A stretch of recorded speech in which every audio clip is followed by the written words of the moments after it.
All right. Hi. So, to give you a little backstory, our company has grown significantly. In the last 10 years, we've roughly doubled. So, around 6 years ago, the owner of our company decided that he needed to upgrade the people and the processes, the equipment, everything to really match the growth. So you're asking, why does it take two people to do a 15-minute presentation? Well, the reason that is one of the things he did is he brought talent from outside of our company, which the prior 35 years had been primarily inbred. They'd pretty much done the same thing the same way every time. Well, Craig is from a much larger food manufacturing company, Conagra, and a couple others. And my background is manufacturing cars, which is pretty technological. SugarCreek was basically like, they were managing the business like driving a car 100 miles an hour forward while you're looking in the rearview mirror. They had no technology. Now, we are benchmarked by Cisco, VMware, inductive automation. We've done case studies. We have come leaps and bounds in the last 5 years, probably, most. So how's this thing work? There we go. So who's SugarCreek? We're the largest private label bacon manufacturer in the United States. We're also the largest sous vide cooking manufacturer in the United States. Sous vide is a method of cooking in a water bath, very precise. It is getting huge right now. A lot of people are starting to do it, but we were pretty much the first. We were founded 51 years ago. We're owned by one guy. We did $700 million in sales last year, so he's a happy guy. We've got over 2,500 employees in 12 locations, 6 of which are manufacturing locations. 3 of them are bacon plants. 2, we do packaging and some storage and some assembly work. And then Cambridge City is our newest plant and our largest plant. There we can do basically everything that's not bacon. So like I said, we've gotten a lot of awards recently, and a lot of this is because of the new teams and the new technology that we've brought into the fold. So this is what our ignition project looks like now. Again, when I joined SugarCreek 5 years ago, our SCADA system was Excel spreadsheets, check sheets, word of mouth. There was really no data anywhere. Now we're connecting 120 machines, which is about 16,000 data points at 5 of our manufacturing sites, to 12 different databases, some of which are within the manufacturing realm, some of which that aren't. We're connected to our ERP, we're connected to our maintenance management system. We utilize Ignition for reporting, monitoring, et cetera. At any given time, we've got roughly 50 clients open, some mobile. The other clients can range from a laptop to a 60-inch marquee at a plant. So what we're going to talk about today is how we utilize Ignition to solve a problem with a brand new thick-cut, pre-cooked bacon product retail for a company you've heard of, but I'm not allowed to say, at our facility in Dayton. So the reason he's up here with me is because my group builds the tools that the ops guys on the floor need. He beats them into using the tools effectively. So that's basically our roles. Our big issues were we weren't hitting our standard production rate. And our standard production rate, because it was a brand new product and it was thicker than anything we'd ever done, was basically a sales guess. So we didn't even know if the bomb was realistic, so we had to prove it. And we also had weights that are out of control. And if you understand our raw material, which is a pig, isn't real consistent. So we've got a lot of variability coming into the system. So any variability we add to it just multiplies. So how do you make bacon? This is an overview of our Dayton facility. So you inject it with the secret sauce of whoever your supplier is. You smoke it. You chill it. You press it into a rectangle, because unfortunately pigs aren't rectangular. When you cut them out, they tend to be slightly.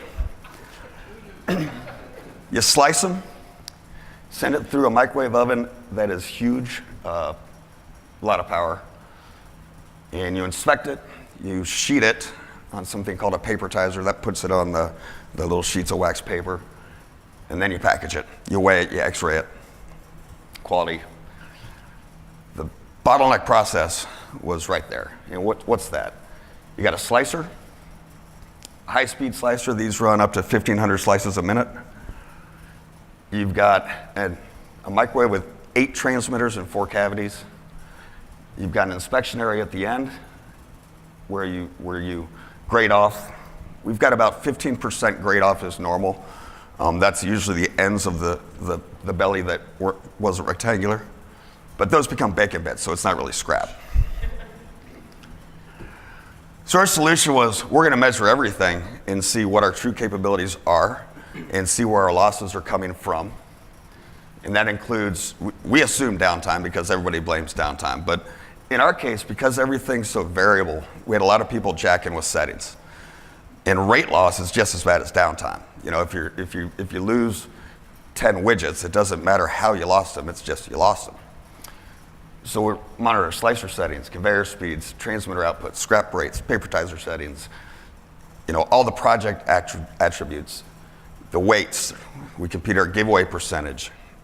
And then we tried to smash all the variables with the attributes and the production rate to figure out, you know, what affected what.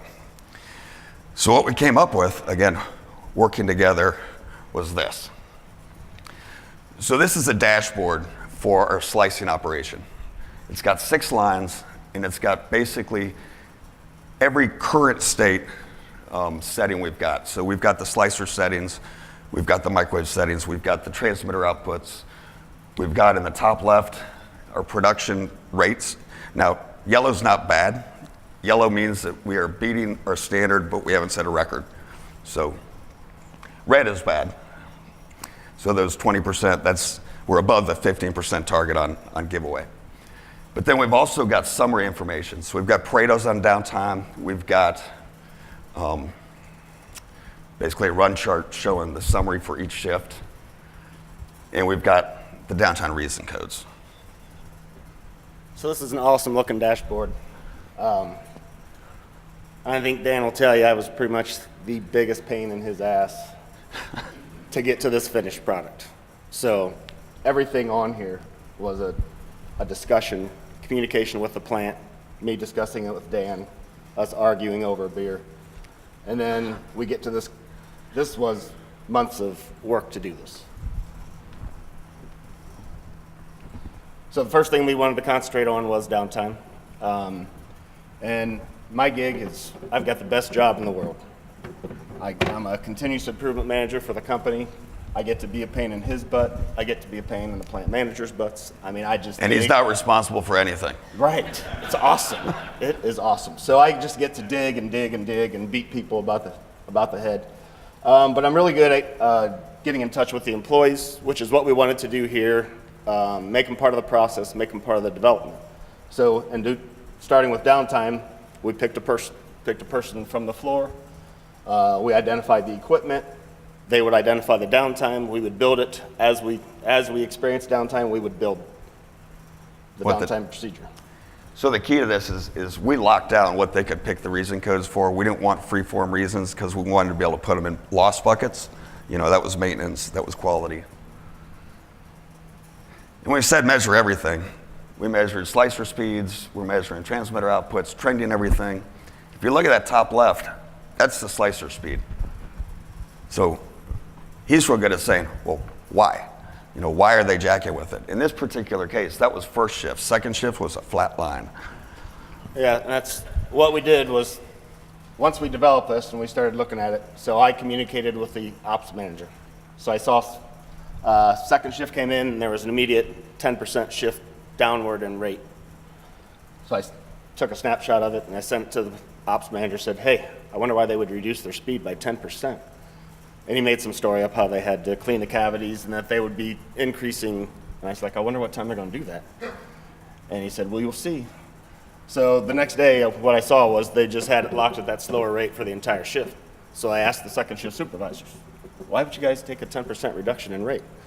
And they told me the same story. Well, we reduced because we cleaned cavities. And I had the lead in there, and he said, I roll like that all night long.